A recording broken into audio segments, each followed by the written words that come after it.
우리 보통 이제 그 기도회를 하면 이제 매듭까지 해가지고 이제 선교를 잘 마무리하는데요. 또 오랜만에 3년 만에 하다 보니까 또 우리의 몸이 또 익숙하지 않은 것 같습니다. 그럼에도 불구하고 여러분들 꼭 기도로 시작하고 기도로 마무리했으면 좋겠고요. 단순하게 이게 이벤트나 행사가 아니라 정말 주님께서 마련해 주신 그 은혜의 시간이라는 것을 이 예배를 통해서 또 기도를 통해서 또 깨닫는 하루가 되기를 원합니다. 그래서 별로 오지는 못했지만 그래도 옆에 있는 우리 동역자들 보면서 한번 인사했으면 좋겠습니다. 이렇게 인사할게요. 여러분 너무 수고하셨어요. 수고하셨습니다. 네, 다시 한번 좀 크게 봐. 여러분 수고하셨습니다. 수고하셨어요. 네, 수고하셨습니다. 네, 네, 네, 네. 아 참, 네. 매듭 토창기까지 그래도 왔네요. 예, 왔네요. 예. 먼저 이제 말씀 시작하기 전에 그래도 우리 주님께 감사하고 싶은 것은 코로나가 계속 진행되고 있는 과정 가운데서도 확진자 없이 아픈 사람 없이 그래도 무사히 마칠 수 있었습니다. 정말 우리의 능력이 아니라 주님께서 보호해 주셨던 주님의 은혜라고 생각하는데요. 이 은혜의 감정을 가지고 또 우리 올 한 해를 마지막까지 주님을 찬양하면서 지냈으면 좋겠습니다. 그럼 오늘 우리 기도의 매듭 토창기 시간에 우리가 묵상할 하나님의 말씀 함께 봉독해 보도록 하겠습니다. 먼저 이제 뭐 봉독하기 전에 제가 오늘은 마스크를 쓰고 할게요. 예. 오늘의 말씀은 사도행전 28장 23절에서 31절이에요. 예, 사도행전 28장 23절에서 31절까지의 말씀인데요. 저와 여러분이 함께 교독하고 마지막 한 구절 함께 봉독하도록 하겠습니다. 네, 그러면 제가 먼저 읽도록 하겠습니다. 그들이 날짜를 정하고 그가 유숙하는 집에 오니 바울이 아침부터 저녁까지 강론하여 하나님의 나라를 증언하고 모세의 율법과 선지자의 말을 가지고 예수에 대하여 권하더라.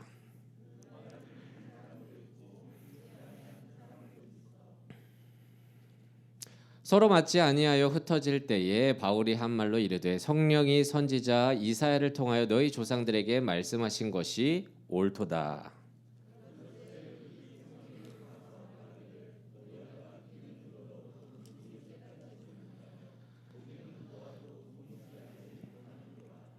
이 백성들의 마음이 우둔하여져서 그 귀로는 둔하게 듣고 그 눈은 감았으니 이는 눈으로 보고 귀로 듣고 마음으로 깨달아 돌아오면 내가 고쳐줄까 함이라 하였으니.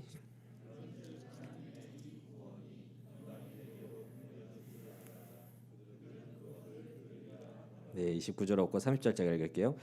바울이 온 이태를 자기 셋집에 머물면서 자기에게 오는 사람들을 다 영접하고 같이 읽을게요. 하나님의 나라를 전파하여 주 예수 그리스도에 관한 모든 것을 담대하게 거침없이 가르치더라. 아멘.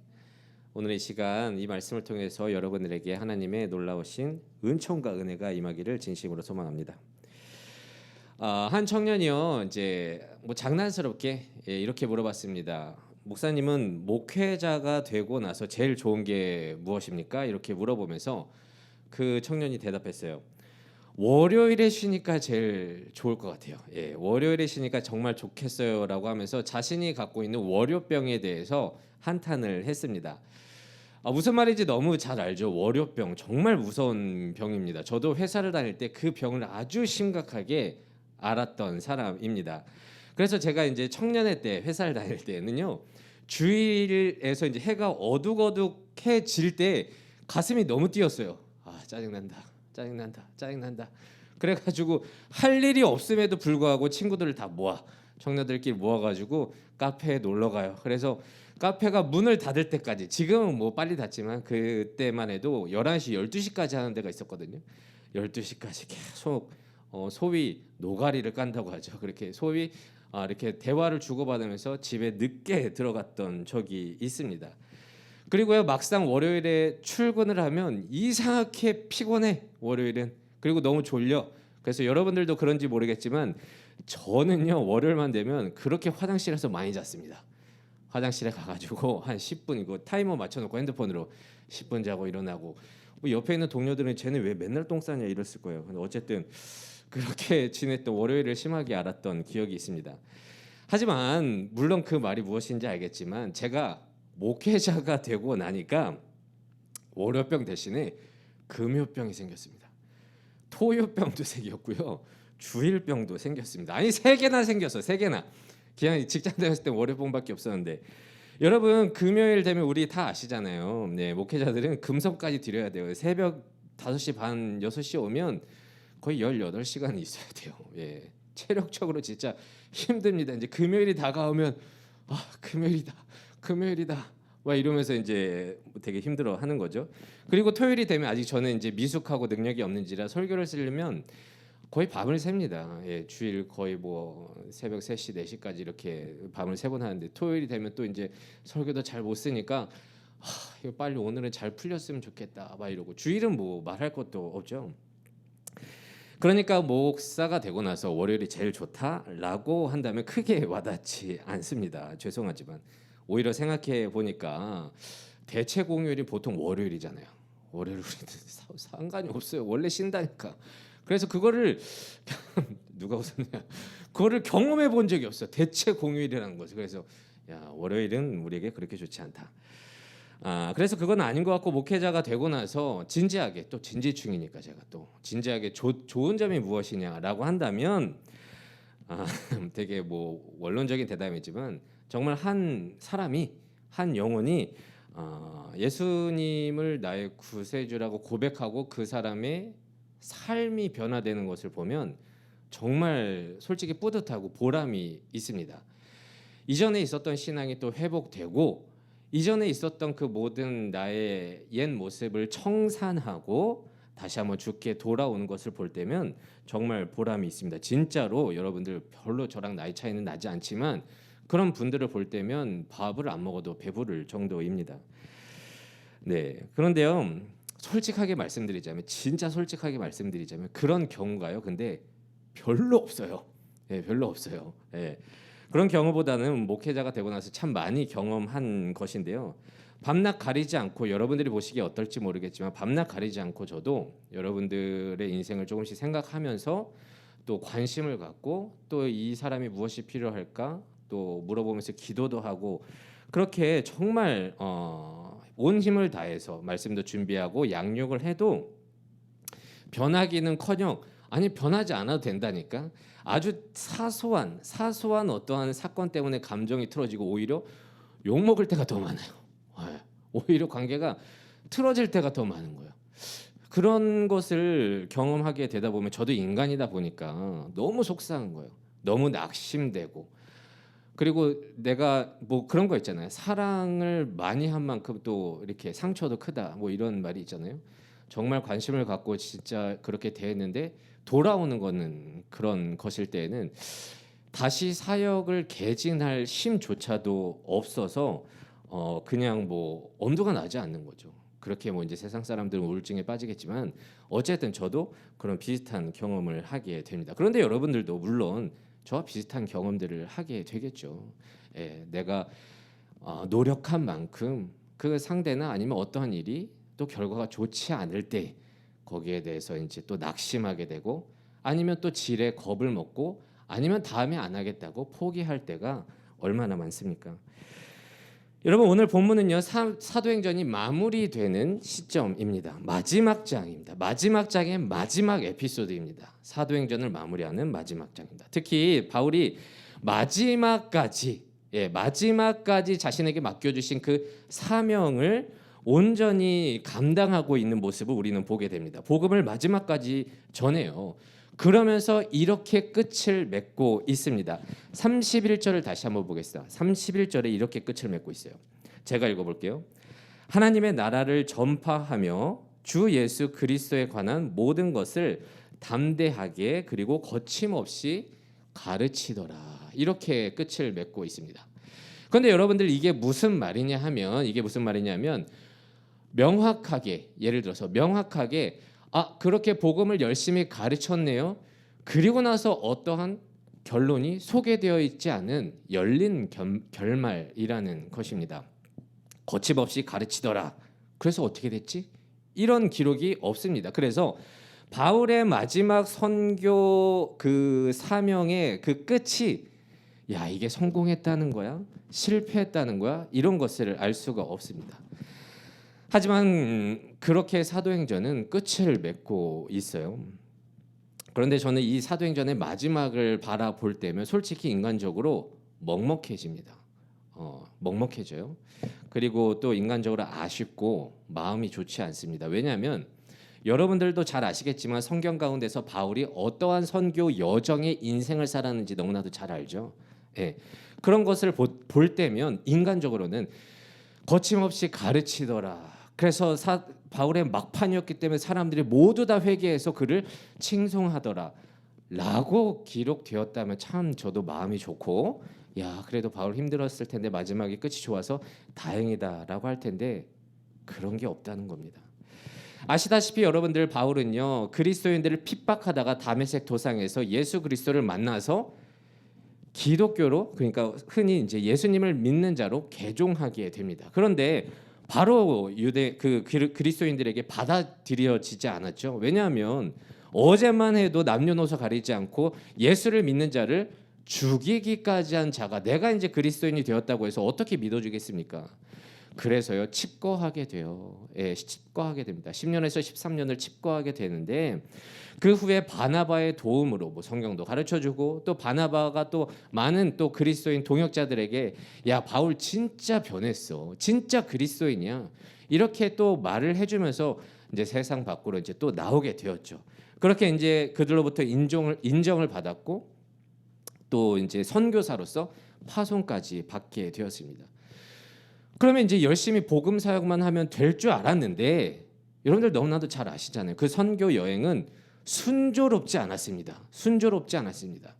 이 선교 여정 가운데서 자신이 겪은 그 일들을 바울이 아주 짤막하게 요약을 했는데요. 그 말씀이 고린도후서 11장 23절에서 27절에 기록되어 있습니다. 내가 선교 사역을 했는데 이런 경험을 했어라는 것을 이 짧은 네 구절에 요약을 했는데, 제가 한번 읽어볼게요. 여러분들 스크린을 보면서 한번 보세요. 내가 수고를 넘치도록 하고 옥에 갇히기도 더 많이 하고 매도 수없이 맞고 여러 번 죽을 뻔하였으니 유대인들에게 40에서 하나 감한 매를 5번이나 맞았으며 3번 태장으로 맞고 1번 돌로 맞고 3번 파선하고 일주야를 깊은 바다에서 지냈으며 여러 번 여행하면서 강의 위험과 강도의 위험과 동족의 위험과 이방인의 위험과 시내의 위험과 광야의 위험과 바다의 위험과 거짓 형제 중의 위험을 당하고 또 수고하며 애쓰고 여러 번 자지도 못하고 줄였으며 목말랐으며 여러 번 굶고 춥고 헐벗었었다. 여러분들 느낌이 오십니까? 자신의 선교 여정을 회상하면서 요약한 내용이 이거예요. 응? 이런 일들을 모두 겪고 나서 오늘은 이제 로마로 이렇게 압송이 되지 않습니까? 그런 가운데 이제 죄수의 신분이 되었어요. 그리고 나서 그 마지막에도 바울의 소문이 이렇게 나서 그랬는지 몰라도 많은 사람들이 또 바울에게 말씀을 들으러 모였습니다. 그럼에도 불구하고 바울은요 끝까지 포기하지 않았고 그들에게 예수 그리스도의 복음의 말씀을 전하게 됩니다. 그런데 오늘 말씀 24절에 이렇게 기록되어 있어요. 바울의 말을 믿는 사람도 있고 믿지 않는 사람도 있었다라고 기록을 합니다. 그러니까 바울 인생의 선교 여정의 패턴은 예전이나 지금이나 똑같다는 것입니다. 그의 사역을 마무리하는 시점에서 마지막까지 수많은 경험을 하고 나서도 마지막까지 복음을 전하는데, 아까도 말씀드렸듯이 다 믿었더라, 다 은혜를 받았더라, 다 그리스도인이 되었더라 라고 말하면 너무나도 좋겠지만 그런 게 없습니다. 믿는 자도 있었고 믿지 않는 자도 있었습니다. 저는 이게 먹먹하다는 거예요. 그래도 뭔가 위로가 될 만한 이야기가 있으면 참 얼마나 좋을까라고 생각하는데, 서두에도 아까 말씀드렸지만 제가 목회자가 되고 나서 열심히 노력했는데 돌아오는 게 부정적인 피드백이요. 근데 나의 의도와는 전혀 상관없어. 여러 가지 많은 사소한 오해와 여러 가지 많은 사소한 또 왜곡과 갈등 가운데서 오게 되는 그런 부정적인 피드백을 보면 저도 뭐 인간이니까 상실감이 엄청 크죠. 예. 상실감이 엄청 크고 사역을 재개할 엄두도 안 나는데 오늘의 말씀을 보세요, 여러분. 사역자가 아니더라도 여러분들도 느낄 거. 바울이 과연 선교를 지금 뭐 3차 하고 이제 4차까지 했다고 하는 이야기도 있는데 어쨌든 그게 가능했을까? 바울은 뭐 로봇인가? 그 선교 사역의 여정만 들어도 정말 힘든데 이 사람은 진짜 로봇인가? 이런 생각이 들지 않습니까? 그러나 그는 마지막까지 복음을 담대하고 거침없이 전했다고 오늘 말씀은 기록하고 있습니다. 하지만 여러분들 우리는 알고 있습니다. 그의 헌신과 노력이 결코 헛되지 않았다는 것을 알고 있습니다. 약 2000년의 시간이 흘러서 이 먼 곳 한국에서도 그의 복음이 전달되어서 우리가 이렇게 하나님을 믿고 또 선교까지 갔다 온 것 아니겠습니까? 당시 자신의 수고가 결코 헛되지 않았음을 단지 그는 그때의 결과를 못 보았을 뿐이지 마지막까지 열심을 다했던 바울의 노력은 분명히 열매를 맺었다는 것입니다. 그렇게 하나님은 이 세상 속에서 하나님 자신의 일을 열심히 하셨다는 것을 우리는 알게 됩니다. 그래서 오늘 본문을 통해서 현재를 살아가는 우리에게 하나님은 이렇게 말씀하십니다. 어떠한 상황 속에서도 굴하지 말고 모든 인생을 주관하시는 하나님을 신뢰하라. 그래서 여러분들 포기하지 말고 모든 결과를 하나님께 맡겨라. 그러면 하나님이 그것을 책임져 주겠다라는 것이죠. 너무 원론적인 이야기지만 우리는 인생 가운데서 이 진리를 놓치고 살 때가 참 많다는 것입니다. 지금 내가 원하는 결과를 얻지 못했다고 해서 실망할 때가 얼마나 많습니까? 하지만 하나님은 하나님의 때에 자신의 일을 이룬다는 것을 우리는 성경을 통해 배우게 됩니다.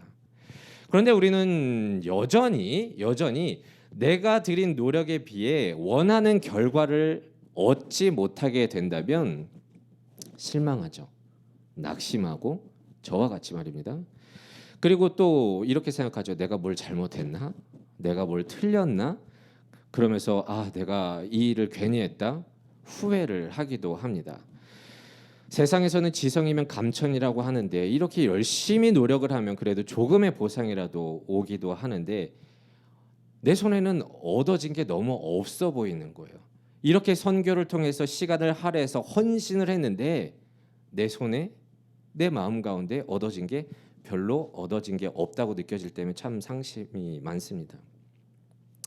그런데 뭐 이 상심뿐이겠습니까? 오히려 좋은 일을 하고도 뭐 저도 그렇지만 돌아올 때면 여기에 화를 담고 오잖아요, 맞죠? 그래서 좋은 일을 하러 갔는데 돌아오는 버스에서 화를 담고 와. 야, 이거 녹화되나? 저 새끼 진짜 성교 저 새끼 왜 간? 저 새끼는 다시는 안 간다 막 이러면서 어떻게 저렇게 지금 교역자가 권사가 집사가 장로가 어떻게 네 진짜 다시는 이러면서 화가 나고 엄청나게 싸우고 오고 네 그런 감정을 갖고 올 때도 참 많습니다. 네. 그렇게 내 감정만 상하고 열심히 했는데 되려 바울처럼 매를 맞는 기분이고 수백 가지 위험을 맞이하는 그런 힘든 것만을 겪게 되면 나중에는 진짜 이렇게 말들을 해요. 저한테 직접 말하진 않지만 자기네들끼리 얘기야 다시는 선교 안 갈 거야. 너무 힘들어. 짜증나 못해 먹겠다. 손을 내려놓는데요. 바울은 그렇지 않았어요. 바울은 그렇지 않았고요. 그렇게 한다는 것 자체가 죄송한 말씀이지만 아직 우리가 하나님을 잘 몰라서 그런 거죠. 우리가 아직 신앙을 잘 몰라서 그런 것입니다. 여러분들 열왕기 서에서 엘리야 선지자의 이야기를 알 것입니다. 구약에서 제일 뛰어난 선지자 중에 한 명으로 꼽히고 있습니다. 열왕기상 18장을 보면 그 유명한 엘리야와 850명 되는 바알 선지자들의 갈멜산 전투가 기록되어 있습니다. 이스라엘이 가문 중에 있었던 중에 누가 이 이스라엘에 비를 내리는 신이 있느냐. 그래서 비를 내리게 하면 그 신이 참신이다 라고 하면서 엘리야 한 명과 그다음에 바알 선지자가 대결을 펼쳤죠. 그런데 결국에는 하나님께서 비를 내려주셔서 참신임을 증명했던 되게 유명한 영적 전투의 장면입니다. 그런데 이는 정말 대단한 사건이었어요. 엘리야의 그 이야기가 이름이 바로 이스라엘 전역에 뿌려지는 정말 유명한 사건이었거든요. 그래서 엘리야는 살면서 너무나도 뿌듯했을 거예요. 아, 내가 진짜 하나님을 믿기를 잘했다. 그리고 열심히 믿은 보람이 있다. 그리고 이제 앞으로 내가 하는 사역에 꽃길이 열릴 것만 같다라고 생각했을지도 모르겠습니다. 열심의 대가가 나름대로 주어졌다는 것이죠. 그런데 바로 악녀 이세벨의 그 이야기가 들어가게 됩니다. 악녀 이세벨은 바알을 믿고 있었던 사람이었거든요. 근데 자신의 이제 어떻게 보면 부하들이죠. 예, 수하들이 다 죽었으니까 내가 믿는 신이 오히려 수치를 당하게 됐으니까 너 내 바알 선지자들 850명을 죽인 것처럼 내가 내일이 되면 너의 목숨을 가져가겠다. 이렇게 협박을 듣게 되었습니다. 그러자 엘리야는요 엄청나게 상심을 하고 실망을 해서 그 자리에서 바로 광야로 도망쳤습니다. 850명을 상대로 참 신이 하나님임을 증명했음에도 불구하고 내게 돌아오는 그 노력의 대가가 살인 협박이었기 때문에 도망치고 만 것입니다. 오히려 하나님 앞에서 광야에서 이렇게 말해줘요. 야, 나를 그냥 죽여주세요. 죽여주세요. 더 이상 살 필요가 없습니다. 모든 것을 포기하겠다고 한탄을 했습니다. 왜냐하면 자신이 원했던 결과가 아니었기 때문입니다. 내가 그렇게 헌신했는데 어떻게 이런 결과가 나에게 오냐 이거예요. 그렇게 동행하는 하나님을 눈앞에서 놓치고 만 것입니다. 그런데 우리도 선교를 할 때면요 이와 같을 때가 너무나도 많습니다. 아니 선교뿐만이 아니라 나의 일상 가운데서 너무나도 많습니다. 내가 휴가까지 반납해서 내가 월차까지 써가면서 시간을 헌신해서 2달 동안 열심히 준비해서 여기까지 왔는데 하나님을 뭐 딱 만난 것도 아니고 내 믿음이 갑자기 굳세어진 것도 아니고 어떠한 내 심령의 변화가 있는 것도 아니어서 또 때로는 내가 복음을 전했는데 그분이 교회를 온 것도 아니고 여러 가지 많은 어떠한 변화가 없는 것 가운데서 실망할 때도 있다는 것이죠. 그리고 아까도 말씀드렸듯이 덥고 공동체 생활을 해야 되고 잠자고 쉬는 것이 너무 불편하니까 온갖 부정적인 마음 가운데에서 짜증도 났고 분노도 났고 그리고 옆에 있는 동역자들과 서로 싸우기도 하고 사소한 오해 가운데서 비난하고 이런 것밖에 남아있지 않는 모습을 보게 된다는 것이죠. 그러면서 선교를 후회하고 그 당시에 분명히 하나님이 임하셨을 텐데 그것을 놓칠 때가 참 많다는 것입니다. 그런데 여러분들 이것을 꼭 기억해 주셨으면 좋겠습니다. 하나님의 뜻과 하나님의 일하심은요 내 감정과는 별개입니다. 하나님의 뜻과 하나님의 일하심은 내가 생각하고 내가 판단하는 그 모든 것, 그게 긍정이든 그게 부정이든 내 감정과는 완전히 별개라는 것입니다. 내가 생각하기에 별로라고 부정적이라고 해서 그 일이 성공이냐 실패냐가 되지 않습니다. 하나님의 뜻이라는 것은 내가 영위하고 있는 이 신앙 생활이라는 것은 그런 류의 것이 절대로 아니에요. 단지 여기서 중요한 건 뭐냐면 내가 선교에 가서 기분이 나빴다는 거야. 아우 이거 그렇게 하면 안 되지. 이거 잘못했어 실패했어. 그러니까 이게 아니야. 이런 류의 것이 아니라 우리의 신앙에서 중요한 것은 내가 어떠한 상황 가운데서도 말씀에 순종했느냐 안 했느냐. 그런 어떠한 상황 가운데서도 끝까지 주를 신뢰했느냐 안 했느냐가 우리의 신앙의 판단 기준이 되는 거예요. 그런데 종종 사람들이 야 선교 어쨌네 저쨌네 야 이거는 저랬네 저랬네 막 이런 말 하면서 막 부정적인 얘기들을 하잖아요. 정확하게 말씀드릴게요. 그러면 여러분들이 바울의 선교 사역을 실패라고 말하는 것과 별반 다를 게 없어요. 아까 말씀드렸죠. 바울의 선교 사역의 4구절을 요약했잖아요. 매를 맞고 파선당하고 죽을 뻔하고 동족에게도 속임을 당하고 이런 모든 부정적인 것들 읽고 있으니까 별거 아닌 것 같지만 내가 그 사이에 들어가 봐요. 우리의 선교보다 훨씬 힘들었을 거예요. 그럼 바울이 생각해야 되죠. 야, 내 선교 실패다. 이래야 됩니까? 근데 우리는 그런 바울의 모습을 알면서도 내가 느낀 감정 가운데서 여겨지는 판단을 성공과 실패 여부로 따지면서 말들을 하고 다닌다는. 저는 그러지 않았으면 좋겠어요. 그것 때문에 내게 임하신 하나님을 놓치지 않았으면 좋겠다는 겁니다. 무슨 말인지 알겠죠? 무슨 말인지 알겠죠? 바울 선교 사역의 네 구절을 한번 읽어보세요. 우리의 6개 지교의 상황과 비교가 되는지. 그게 실패입니까? 아니라니까요. 아니라니까요. 영국의 한 언론인이 테레사 수녀에게 그녀가 인도의 캘커타 거리에서 이제 죽어가는 모든 이들의 필요를 채워주는 그런 사역을 하고 있었습니다. 그런데 테레사 수녀 한 명으로서는 이 인도의 모든 사람들의 필요를 채워줄 수 없다는 것을 알면서도 그녀가 끝까지 돕는 것을 보고 영국의 언론사 기자가 이렇게 물었습니다. 아니, 어떻게 당신의 능력은 한계가 있고 이 캘커타 거리에 있는 모든 사람은 도울 수 없는데 어떻게 그렇게 계속할 수가 있었느냐? 그러니까 그녀는 대답했습니다. 나는 하나님으로부터 이 돕는 것을 성공하라고 명령받지 않았습니다. 단지 내가 하나님께 받은 명령은 말씀에 신실하라는 것밖에 없었습니다. 무슨 말인지 아십니까? 우리의 신앙, 우리의 믿음은요, 내가 판단하는 이 감정이 중요한 게 아니라 내가 어떤 상황 가운데에서도 주님을 신뢰하고 신실하게 순종했느냐가 중요한 거예요. 그렇게 선교 사역을 뒤돌아볼 때 나를 돌아보고 판단할 수 있는 거예요. 우리는 어떠한 프로그램, 어떠한 상황을 갖고 판단을 하잖아요. 아니요. 선교는 그런 게 아니에요. 당연히 부족했겠죠. 맞죠? 여러분 너무 힘드셨죠? 맞아요. 근데 그건 하나님의 뜻과 별개라는 거예요. 그걸로 하나님의 뜻을 우리가 무시하지 말자는 겁니다.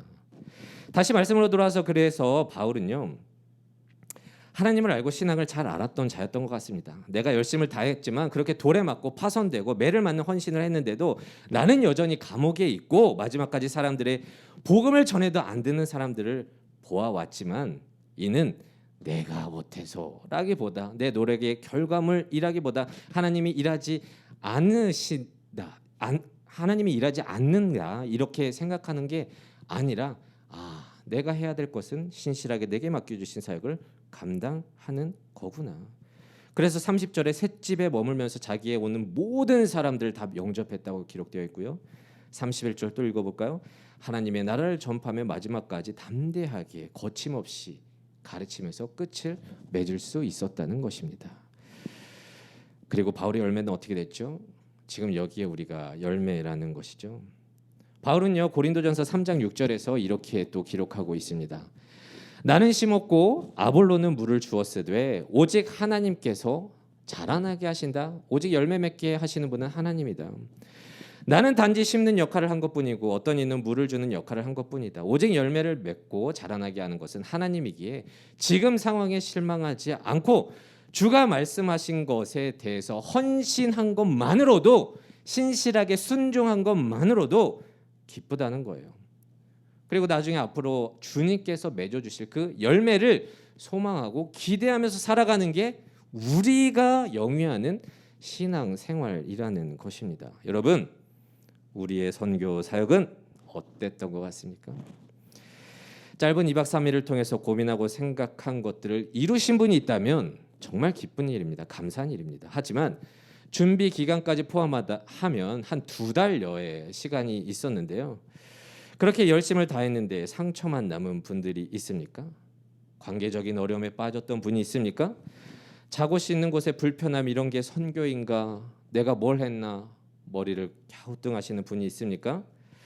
내가 거기서 무엇을 했나 의심하시는 분들이 있습니까? 하지만 그렇지 않습니다. 그렇지 않습니다.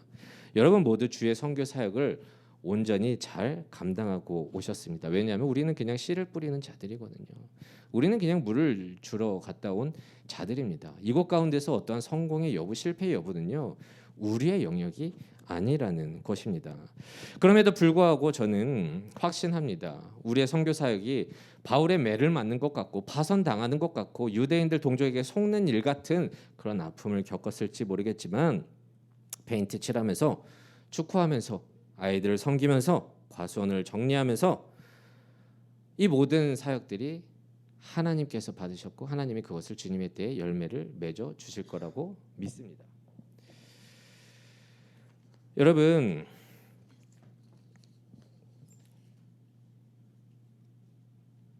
우리의 선교 사역을 되돌아보면 많은 것이 부족합니다. 확실히 부족해요. 그리고 부정적인 내용 가운데서 다시 하고 싶지 않을 수도 있습니다. 그럼에도 불구하고 저는 믿습니다. 사랑의 교회, 또 달정교회도 페인트 칠했지만 그 페인트 벽화를 보고서도 누군가는 복음을 받아들일 것입니다. 주님의 때. 아이고 여기 이거 그림도 없었는데 이 땡볕 가운데 누가 했대야 하면서 오실 수도 있는 거죠. 아마 어린이들은요 짧은 시간 가운데 언니 오빠들과의 추억으로 예수님과 교회에 대해서 관심이 더 생겼을지도 모릅니다. 이 어린 시기에 어려운 시기에 우리를 맞아줬던 그 언니 오빠들 때문에 교회도 열심히 나가야지 하는 마음을 줬을 수도 있어요. 또 축구를 하면서 어르신들이 와, 이 젊은이들 이렇게 어려운데 안양까지 와서 이 생기발랄한 에너지를 주니 야, 내 손자 보는 것 같구나. 최소한 교회에 대해서 좋은 이미지를 가졌을지 않을까요? 그리고 저는 하나님께서 주님의 적절한 때에 그들을 주님의 성전으로 부르실 것을 믿습니다. 왜냐하면 모든 것을 합력하여 선을 이루시는 분이 하나님인 것을 믿고 있기 때문입니다. 여러분 수고하셨습니다. 정말 수고하셨어요. 정말 잘하셨어요. 많이 화나시고 많이 힘드셨을 텐데 그럼에도 불구하고 웃는 모습 잃지 않고 자리를 지켜주셔서 감사합니다. 그리고 기도로 보내주신 중보 기도자들에게도 너무나도 감사합니다. 덕분에 우리 아픈 사람 없이 확진자 없이 무사히 잘 마치고 돌아왔습니다. 이제 우리에게 주어진 것은 이것입니다. 바울의 마지막처럼 이 열매들을 주님께 맡기면서 31절 하나님의 나라를 전파하며 주 예수 그리스도에 관한 모든 것을 일상 가운데서도 주님을 신뢰함으로 담대하고 거침없이 가르쳐야 할 줄로 믿습니다. 어떤 상황 가운데서도 굴하지 않는 믿음을 갖고 어떤 상황 가운데서도 주가 책임지실 것을 믿고 함께 우리 사도행전의 결말을 써 내려가기를 진심으로 소망합니다.